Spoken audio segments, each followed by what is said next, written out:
Hi, this is Drew Sanders with CoachesAid. We're here to talk to you about how winning teams and players think. Specifically, we're going to dive into what should the athlete be doing pre-game. How should you prepare as an athlete to help yourself have a peak performance?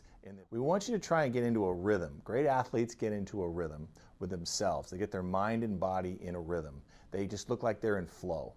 The next thing we want you to think about is the concept of being in sync. Because you need to be in sync with everyone else around you to really get into a great team effort. The third concept is picturing the winning performance. So here's what you need to do to take the action steps.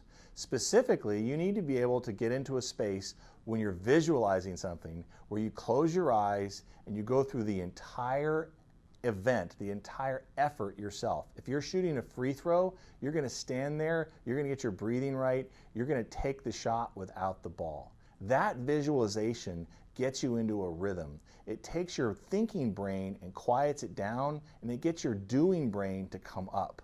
When you're playing well in a sport, your doing brain is on fire, and people say, "What were you thinking?" In fact, you weren't thinking very much, you were doing, and that's a great thing to practice before the game is visualization. One of the action steps that you can take to get in sync with the rest of your team is to go up to them and encourage them. Not everyone's an extrovert. Some people are introverts. You have to understand how they prepare for the game, but if you're one of those players that gets a little bit of vibe from other people, don't be bashful. Go up to them and try to figure out how their rhythms are that day. It'll make a big difference when you come out on the field.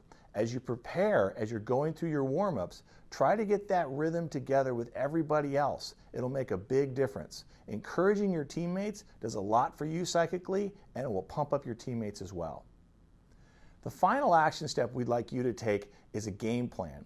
As the stakes get higher and you're playing better and better competition, or if you're an individual athlete like a golfer and the golf course gets harder and harder, you're going to need a game plan. You're going to need to understand how the other team is going to play and what you might be doing to adapt to their play.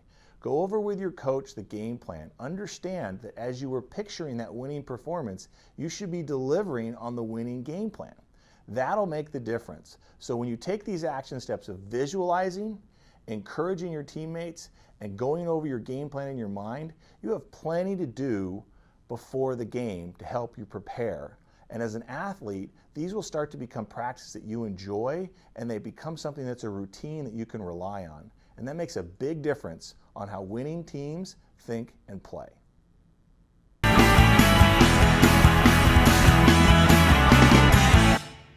Hi, this is Drew Sanders with CoachesAid.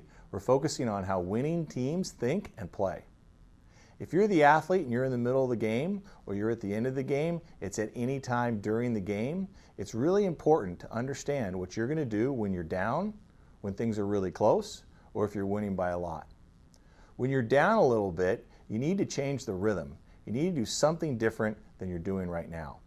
It might be rolling the ball back to the official differently. It might be talking to a teammate. It might be a timeout. Oftentimes, the best coaches will call a timeout to change the rhythm, to let the players soak it all up, to let them get a bad thought out of their head. Maybe they're just having a bad day. A good coach is going to take a timeout. If you're a player and you don't have the ability to do that, rest up your thoughts, collect yourself, and get back out there. You've got a better player in you, and it'll show up once you learn how to reset your button and go back and continue your play. If things are really close, look at it this way. You've got an opportunity to play with a lot of adrenaline. When it comes down to the final shot, everyone has the juice. Everyone's enjoying the moment. Some people are tight, they can't feel their fingers, and you want to feel that feeling. You want to be there with the game on the line with the ball in your hand. You've wanted that since you were 10. Now you've got that opportunity. So as you're building into the final quarter of the game, look at your competitor, look at your opportunity, and enjoy the moment. You've practiced long and hard for this, and this is your opportunity to see that player come out of you.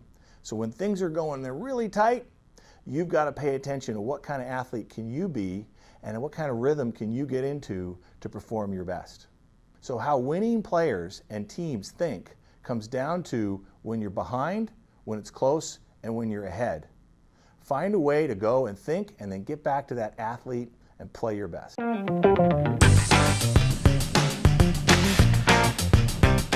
Hi, Drew Sanders with CoachesAid with your series on how winning teams and players think. Today we're focusing on the athlete after the game, the post-game. What does it feel like? You just won, you just lost, most importantly, you just competed. The root word of competition is to strive with. Can you imagine that? You're supposed to strive with the other player to get to your best. You know what it feels like to have done your best and to be tired. Physically, emotionally, you're tired. We want you to understand what you need to do after the game and how you need to think. How are you going to think through what just happened? The first thing you need to do is come up with a 24-hour safe zone. See if you can have people leave you alone on what you did on the field for 24 hours. You'll probably need a day for your own body and brain to come back to you with what actually happened. If you can do this successfully, you'll be then ready to analyze what you were doing at each one of those moments. You'll start to understand how your body feels. What goes along with how your body feels is letting the air out, relaxing, letting the dust settle. Did you have an opportunity where you could have done something better? Did you have something happen where you played really well? All these things will start to go out of your athletic brain and into your cognitive brain and allow you to make sense of it. 5 minutes after the game is not the time for brutal analysis. See if you can make the car ride home a safe zone. See if you can say, Mom and Dad, I'll be ready to talk to you about this tomorrow when I really understand everything that happened to me. It'll also help your parents or your coach in that regard. The other thing that's going to happen when you wait a day to really analyze your performance is you're going to be able to answer two key questions. What did I learn and what does it mean? You only really learn how you're going to play if you go through stiff competition, if you put yourself to the test, and you're going to fail. You're going to make mistakes. We all do. Now you need to sit back and think, what did I learn from that? Do I need to work on my footwork? Was my ball position incorrect? Did I not have the right angle on that other player when I was trying to tackle them? And then what does it mean? Am I not preparing well enough? Do I not have myself mentally ready to play? Is there something we need to do with our teammates? Is there something we need to celebrate more so that we have a better attitude? Or is there something we need to be doing with our coaches to have a better game plan? So you want to be able to answer two key questions after the game. What did I learn and what does it mean? If you wait 24 hours to answer the questions of what did I learn and what does it mean, we think you'll be going a long way to thinking like winning teams and winning players do. Thank you.